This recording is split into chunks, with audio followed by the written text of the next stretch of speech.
Hello friends, welcome to my show Mid-Rock Crisis, where we try to save rock one artist or band at a time.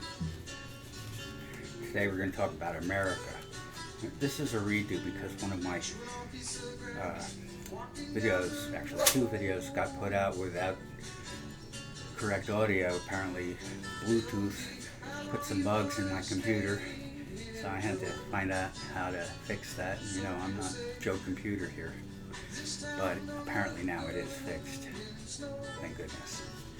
Alright, America. These are three guys in London, but because their fathers were stationed there with the United States Air Force. They began a band in 1970. They were not just another English band, that's why they chose the name America. They didn't want to create confusion. Dewey Bunnell, Dave Peake, and Jerry Beckley all sang and played guitar, and they worked on harmonies similar to Crosby, Stills, and Nash. They were signed by Warner on the strength of their demos, and soon they were opening for The Who and Elton John. In 1971, they had moderate success with the single A Horse with No Name. Their first album was re-released with the single included, which boosted sales, eventually going platinum. And it charted to number 9 in the United States. Second single, I Need You, was also a success. At this time, the band relocated to Los Angeles.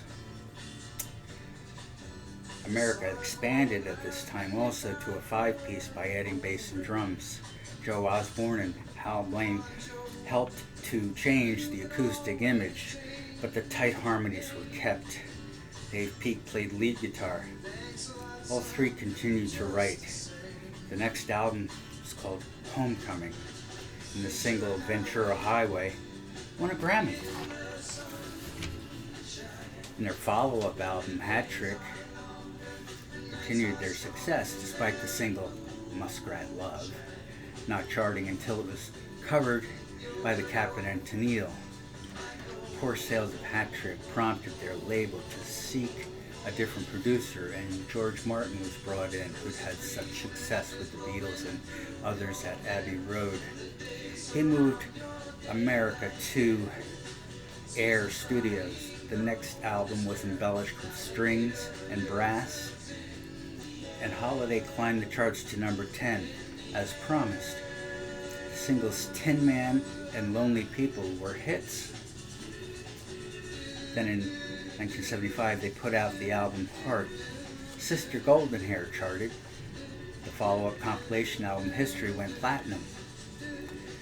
At this point, the band was feeling overwhelmed by Martin's lush instrumentation, and Pete left the band, and he also left the lifestyle, got born again, and his solo album All Things Are Possible went to number 78. Meanwhile, Bunnell and Beckley kept the name America and continued as a duo. A mildly successful live album marked the end of America's Warner contract. They signed with Capitol. They brought in Carl Wilson, Jeff Porcaro, and Christopher Cross as backup musicians. Ex-Argent bass player Russ Ballard added his playing and songwriting skills. You Could Do Magic single went to number 8. The next album was written mostly by Ballard. The Border went to number 81. And since it was the 80s, synthesizers were utilized. But even synthesizers couldn't really bring the sales up.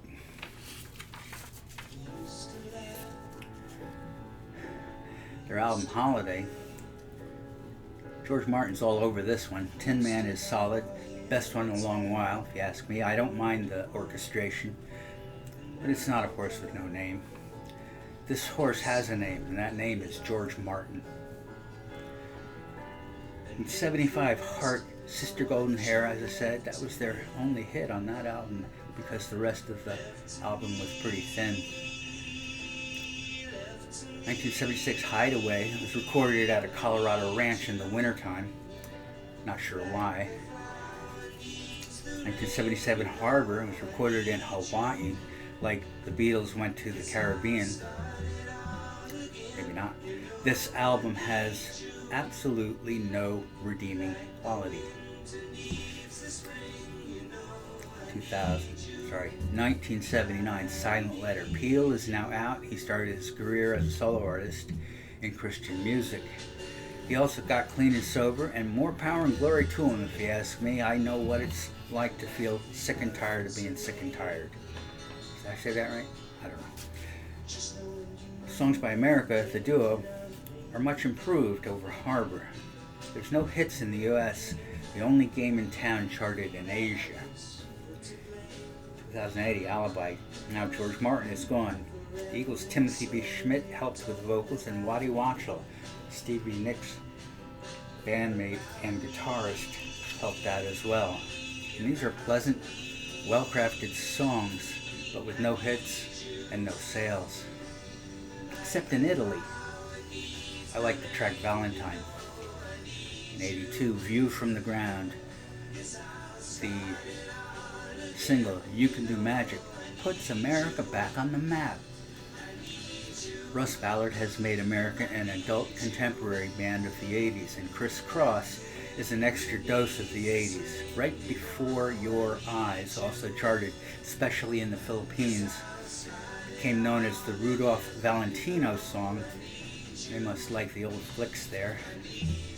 In 83, Your Move. Ballard wrote 8 of the 11 tracks. The Border, lyrics rewritten by Bunnell, was pretty much the only song with any spark. And 84, Perspective. The Attack of the Synthesizer. Just guess how this album did. 94, 10 full years later, after the synth plague destroyed the music landscape. Not so much. All that was left was grunge and 10 different forms of rap. Pete, be honest now. You don't mean that. Here's the songs. 1, Young Moon. This has our 2 heroes back in the sky shining twice as bright. 2, Hope. I hope they stay with this kind of tunage. 3, Sleeper Train. Sagebrush, Pink and Yellow Sky. What more can you want? 2007, the Here and Now album reached number 52 in the United States. Sung number 25 on adult contemporary chart, but number 1 in Spain. Viva! Album is as bright and sparkling as Hourglass, and I'm really happy for these guys. They never quit. They just kept at it, even if they were slapped around and left for dead. But like an American phoenix, they re-emerged. Talent can do that sometimes. Now, in 2011, they put out this album, Back Pages, with Mark Knopfler on guitar and Van Dyke Parks on accordion. A lot of times bands who are getting toward the end of their career, they put out cover songs of other artists that they really like, and this is what that is. And the songs are pretty cool, you know. I think it's worth a listen. Plus the originals are much better. It's interesting though. First song is America by Paul Simon. Yep, they finally got around to it. 2, Woodstock by Joni Mitchell. 3, Sailing to Philadelphia, Mark Knopfler. 4, Time of the Season by Rod Argent. Or Those Zombies. Something in the Way She Moves by James Taylor. 6, On the Way Home by Neil Young. 7, Till I Hear From You, written by Marshall Crenshaw. Right, Marshall. And of course, number 8, My Back Pages by Bob Dylan. And in 15, they came out with a Lost and Found album. The Driving Song and 9 other unreleased tracks, outtakes and so forth from 2010, 2011. I did not mention before, but Billy Mooney was on board for some of this stuff in the studio. But, you know, modern synthesizer sound did very little to pull up their sales. It's like, danger, Will Robinson. How many times do you think he's heard that? Sorry. Capitol let America go at this time. They embarked on a tour without a record contract. Then after signing with American Gramophone, they put out their Hourglass album, and it got good reviews, but low sales. Duo continues to tour on the nostalgia circuit. There have been rumors of a peak return, but that's not going to happen. Let's go all the way back to 71 again and have a look at their first album and the songs. First song was America. All bongos and bass, jangling guitars, beautiful harmonies. Song Riverside. You stay on your side and I'll stay on mine. What, the pond? To Sandman. This is my favorite minor key song. Plenty of noodling after the third verse if you like noodling. I do love this one. It was in my set. Everybody recognized it. I rode the sky like an eagle in the eye of a hurricane that's abandoned. Abandoned. Rhymes with Sandman. Kind of. Children. This is America's Teacher Children. And I think that the only reason this band never got to the level of Crosby, Stills, and Nash is they never let their freak flag fly. Not for lack of trying. But the song Horse with No Name, this is my favorite. 2 chords. Whole song, 2 chords. Controversy when the fans couldn't figure out what the lyrics meant. They still can't. That's why it's good. 5, I Need You. We used to laugh. We used to cry. We used to hang our heads and wonder why. Who can't relate to that? The song Ventura Highway. I used to mix this one up with Philadelphia Freedom by Elton John. I guess they were out at the same time. Song by America, Ventura Highways, a conversation about living in LA with Joe. Who is Joe? I don't know. What's the alligators and lizards in the air? Up there with the Horse with No Name, I guess. Liked the Cornwall Blank song, and California Revisited is kind of interesting and talks about their time in recording in LA. Getting to their next album, 73, Hat Trick. First song, Muskrat Love. And it's Mutual of Omaha's Wild Kingdom. Today we observe the mating habits of a... I hate this song. And the Captain and Tennille version is even worse. I do like the title track and the Rainbow song. So, these guys are out on the nostalgia circuit. As far as I know, they're still out there. Catch their show if you want to relive some nostalgia of the late 60s, early 70s.